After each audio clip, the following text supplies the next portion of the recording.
We have a move and second to enter back into regular session.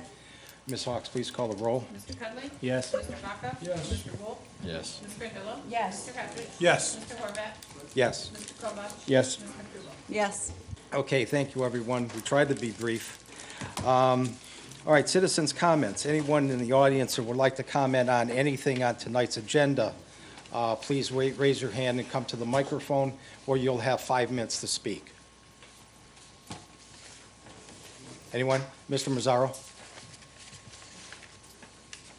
Mr. Mazzaro, just give us the name, the number of the legislation, please. That's just for everyone. Okay. Mr. Horvath, member of the council, my name is George Mazzaro, 186 Eldridge. I'm going down to 108, the $19,200 for the deed house. Has anybody, look at the total cost of the moving of this and getting it fixed up? I don't have a problem with it. It's the process I'm having a problem with. First of all, did anybody draw up specifications from the movement to now and repairs for now? The answer is no. Do you have the proper foundation there? Who knows? Has it been inspected? No. Is there written specifications for all these things that you're asking for? The answer is no. Did you get quotations? The answer is no. Did you get proposals? The answer is no. Did you get bids? The answer is no. But you're spending $19,000, which makes up over $30,000 for the moving of the deed house. Is this what we're talking about? And we turn around, we say ourselves, we don't have money to do the things that we need to do. The question is, it should have been done by a professional. Specifications should have been there so it would be there for another 100 years. What you have there, no matter how much money you spend on, is not going to be there if we have another 100-year flood.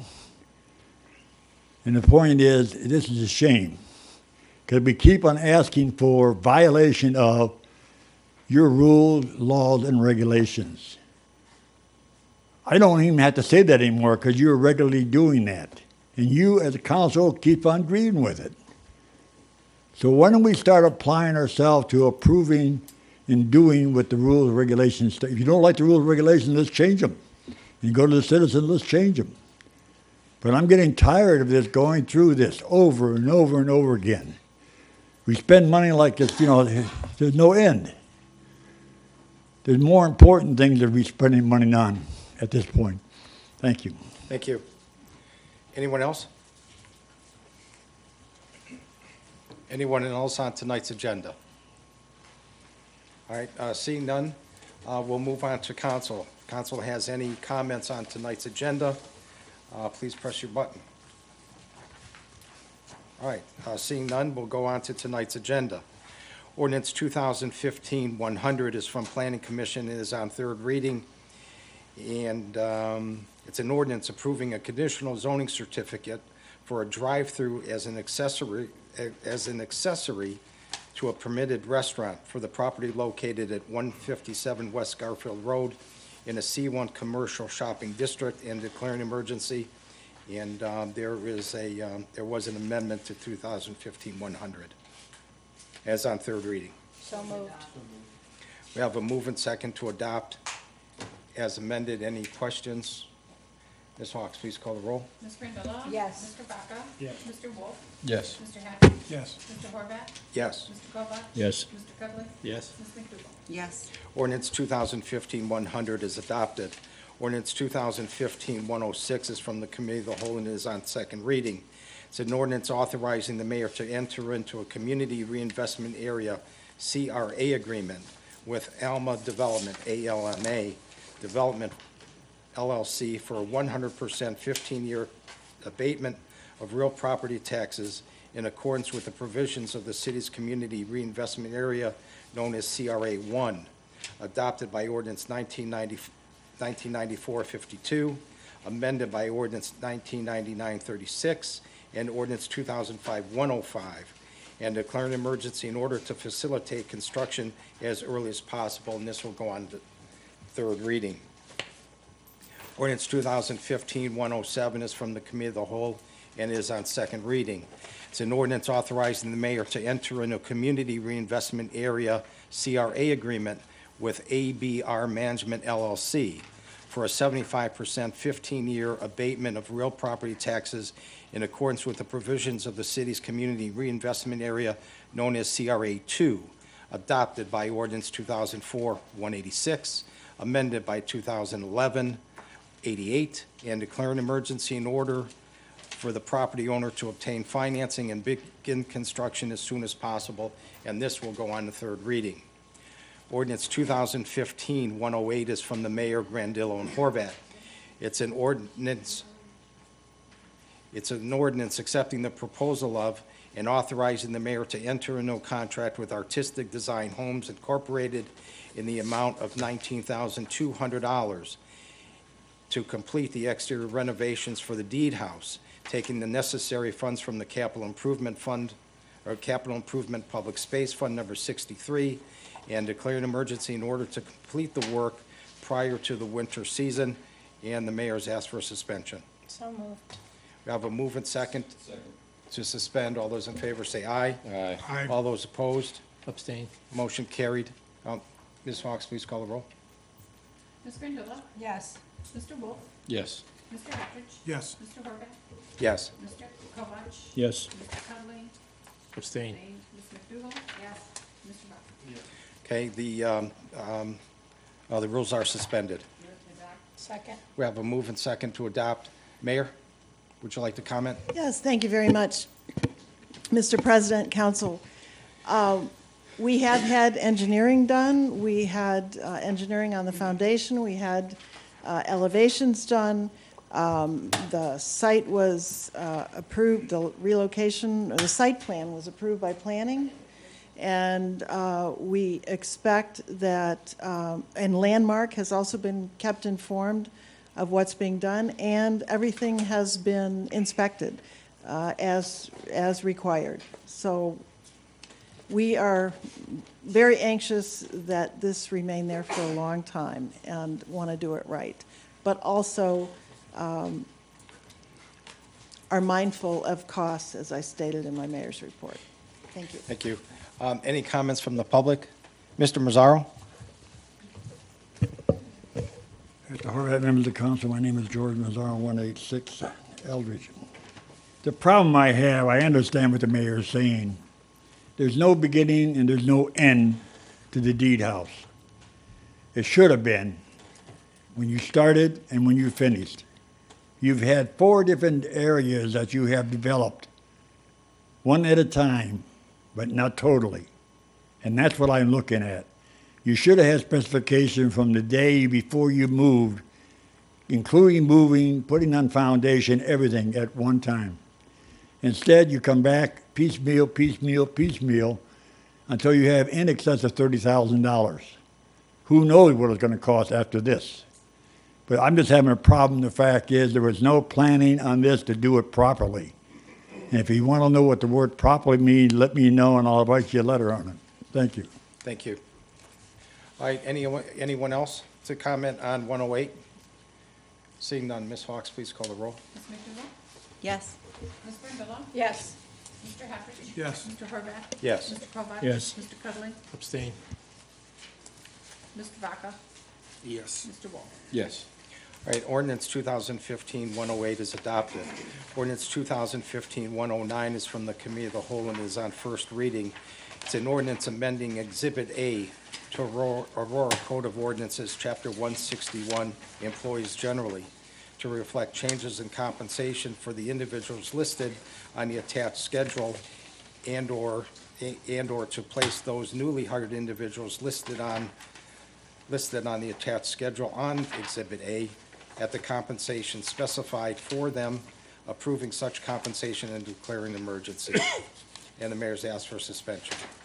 Second. We have a move and second to suspend. All those in favor say aye. Aye. All those opposed, motion carried. Move for adoption. Second. We have a move and second to adopt.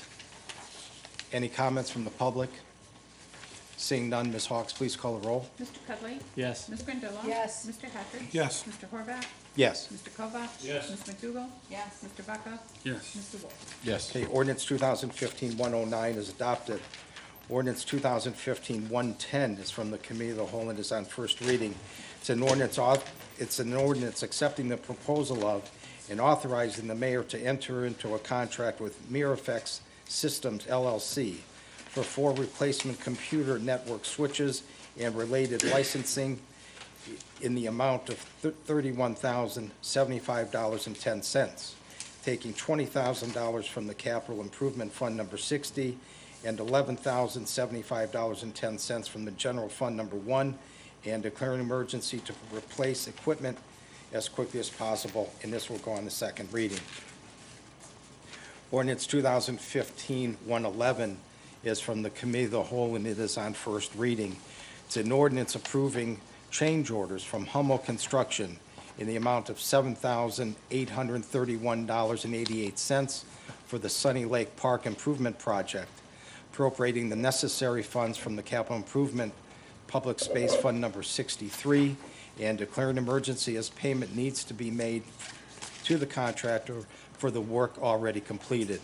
And the mayor's asked for suspension, or council's asking for suspension. Move to suspend. Second. We have a move and second to suspend. All those in favor say aye. Aye. All those opposed?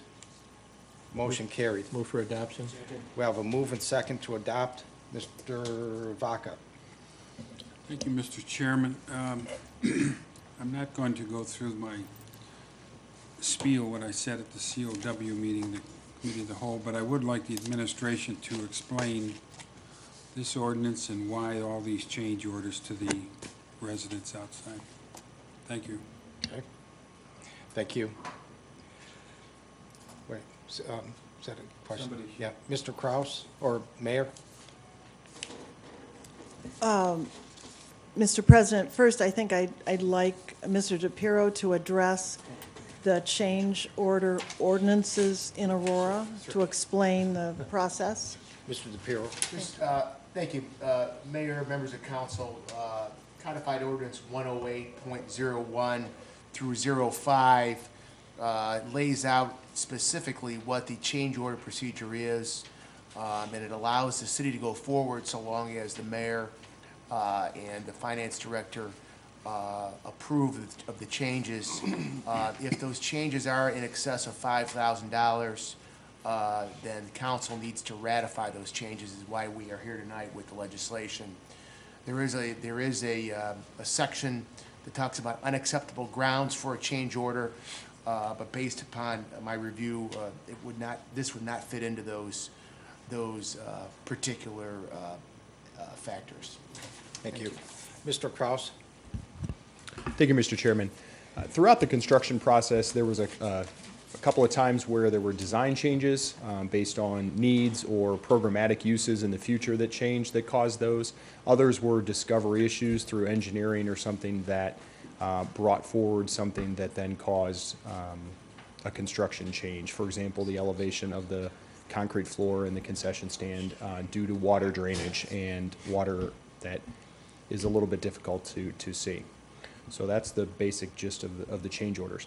The other thing I'd like to mention is we did not include a contingency line within this total construction. Some bids will. We did not include a contingency line, so ultimately feel the total construction cost of $398,000, the minimal amount of change orders is well within the scope. Thank you. Just hang there. Mr. Wolf? Thank you, Mr. President. To Mr. Kraus, if you were going to include a change order line, roughly from a percentage standpoint on any project, what would we look at? Mr. Kraus? My experience, and John's may be different, but usually 10% as a round number for contingency lines. Yes, and this is less than 2%, Yes. I think, of the whole total project based on what I calculated out. Yeah. Okay. Thanks. Is that it? Thank you. Thank you, Mr. Kraus. All right, anyone from the public would like to comment on this piece of legislation? All right, seeing none, Ms. Hawks, please call the roll. Mr. Dudley? Yes. Mr. Kovak? Yes. Ms. McDougal? Yes. Mr. Vaca? Mr. Wolf? Yes. Ms. Randall? Yes. Mr. Hafford? Yes. Mr. Hurbaugh? Yes. Ordinance 2015-111 is adopted. Resolution 2015-112 is from the Committee of the Whole and is on first reading. It's a resolution accepting the amounts and rates as determined by the Budget Commission and authorizing the necessary tax levies and certifying them to the county auditor as provided by Section 5705.34 of the Ohio Revised Code, and declaring an emergency as certain certification must be made to the county by October 1st, 2015, and this will go on the second reading. All right, that brings us to the end of our agenda. Any citizens' comments, citizens that would like to comment on anything outside of tonight's agenda, you will have 2 minutes.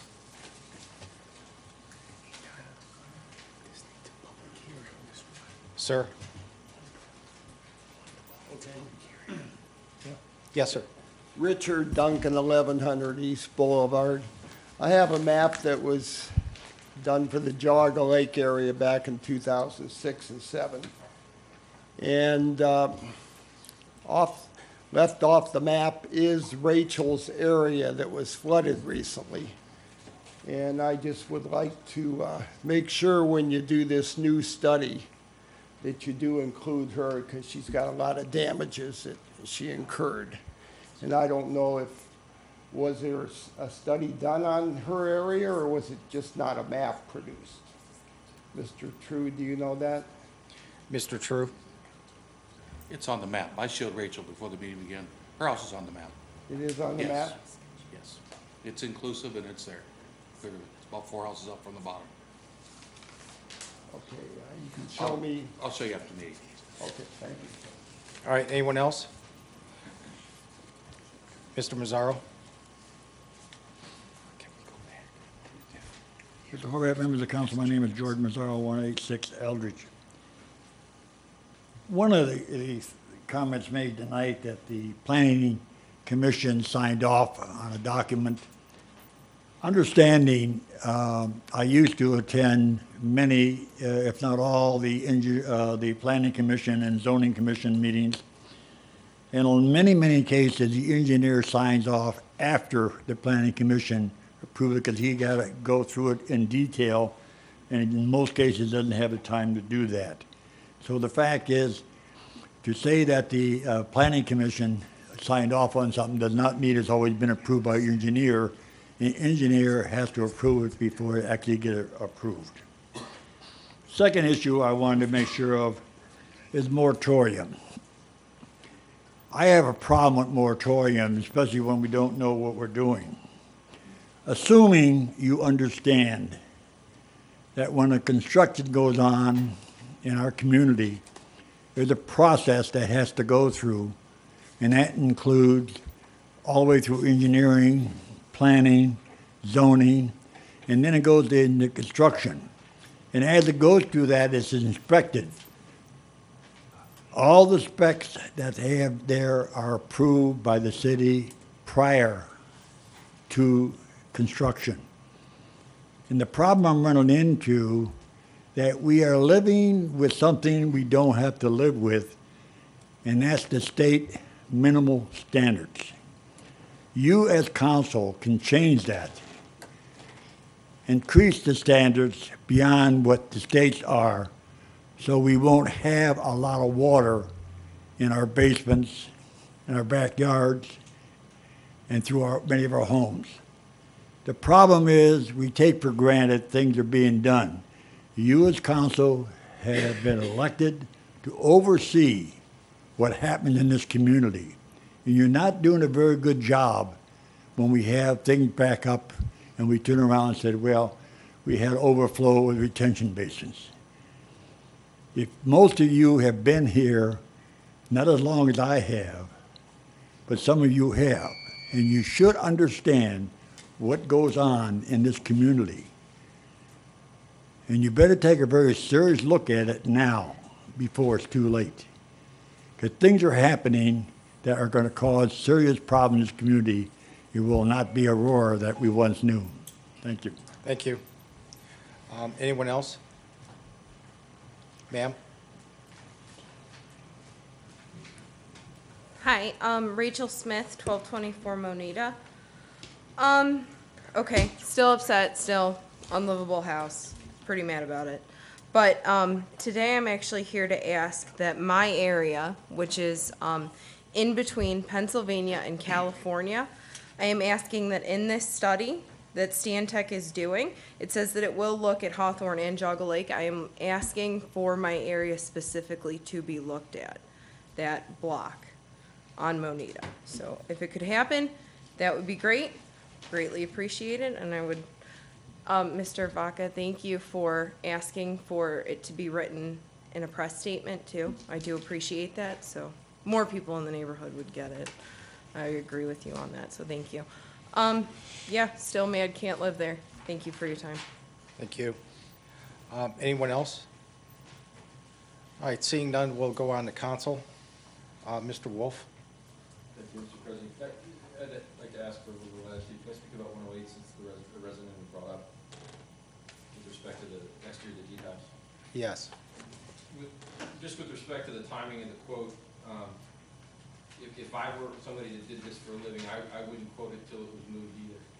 Because I'm not going to quote restoring the exterior of the building that I don't know what shape it's going to wind up in. So, I mean, I see the date that was on here and it was after the move, but I think that's probably a mistake that somebody that owns a business like that only makes once. With respect to that, I wouldn't have quoted it before it was moved either. Thanks. Thank you, Mr. Vaca. No, Mr. Vaca? No, he thanked me first. Thank you, Mr. Chairman. A couple things. I want to thank the mayor for coming out to Picnic Lake Park with Mr. True and Mr. Kraus and trying to determine what good use we could use that park for. It's duly appreciated. A couple other issues. I received an email from one of my residents in regards to Aurora Lake Road. I would like to know an update on how we are, where we are with that road, if it's possible at this time. Another one was how far along are we with the California Avenue repair? I got an email from their engineer a couple of days ago, and I guess we're in some kind of negotiations with them to fix it. We need to fix it because winter's coming and plates are not going to stand firm for a snowplow. And finally, Mr. Pezaracki lives on the corner of Bank Street and Route 43, and there is some deterioration of the road, tremendous, because he feels it in his basement. Every time a truck goes by, he hits this raised concrete, and it needs to be addressed. This has been going now for like 2 years, possibly 3 years. So if I could get answers on at least those three issues, I would like be appreciative. Thank you. Thank you. Ms. McDougall? Thank you, Mr. President. I would just like to wish Mr. Vaca a very happy birthday. Thank you. More days. All right. Thank you. Mr. Hatridge, or Mr. Cudley, I'm sorry, Mr. Cudley. Thank you, Mr. Horvat. To a previous speaker that talked about the flooding issue, the gentleman implied that this council doesn't know what's going on, and I really take exception to that. I said we are on top of this issue. We know what's going on. The administration knows what's going on. That the statement that there were retention ponds that were overflowing, that was not the case with that 200-year flood that we had. The only issue that I know of with a retention pond overflowing is the one down at Market Square, and that's not even in Aurora, and we're trying to deal with Bainbridge officials on that, I believe, through the administration. So if the speaker's going to speak, I think you need to speak from fact. Thank you. Thank you. Mr. Hatridge? Thank you, Mr. Chairman. Mr. Kraus, please. Mr. Kraus? Same old thing, Jim. Where we stand on Spring Hill property? Just give us an update, please.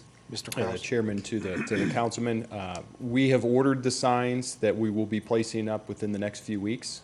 There have been a few trails that have been started. Now that the deed house is moved, we have a little bit of work that I'm working with the mayor as far as the preservation, the temporary preservation of the old foundation, and then eventually we'll kind of smooth that area out eventually in the fall. So things are moving forward. We have included some requests for some additional funds next year for some additional improvements as well. Okay, but anything new about the house that's on the property? No, not at this time. Okay, thank you. Thank you, Mr. Just Cross. one other Oh. thing, I'm sorry, Mr. Hatridge. Mr. Chairman.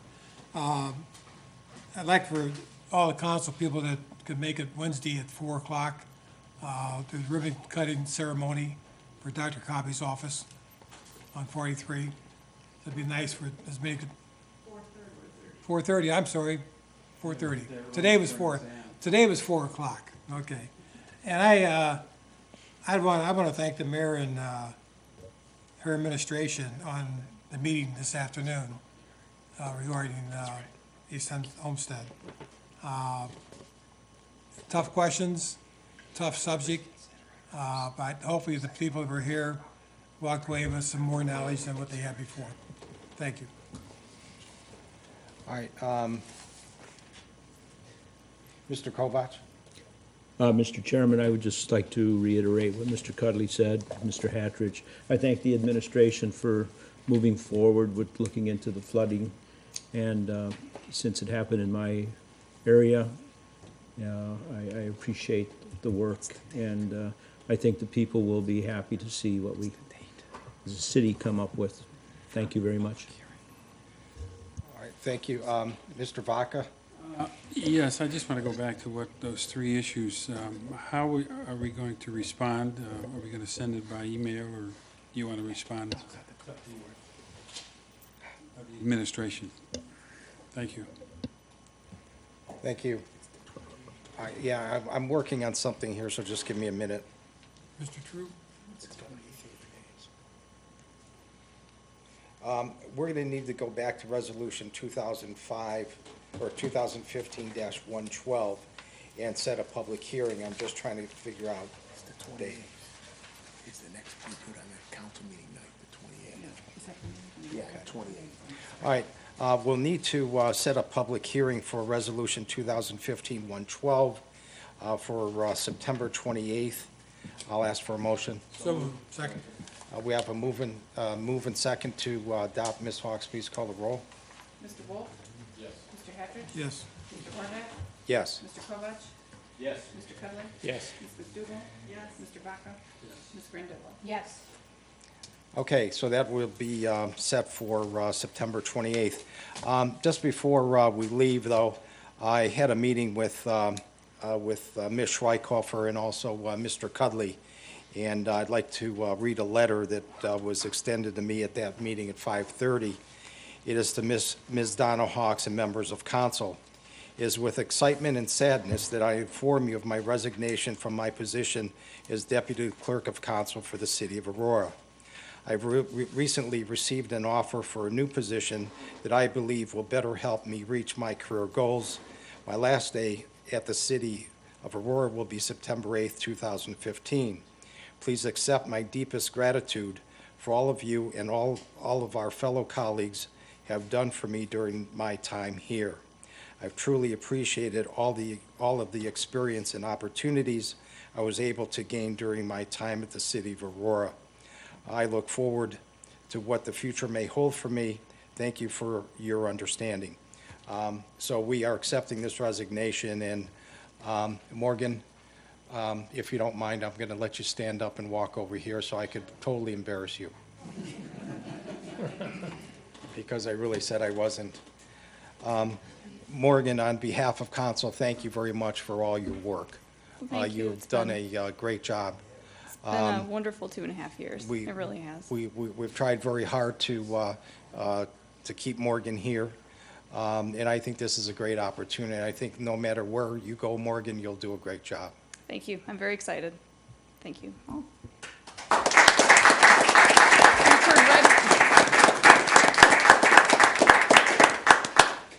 All right, seeing nothing else from council?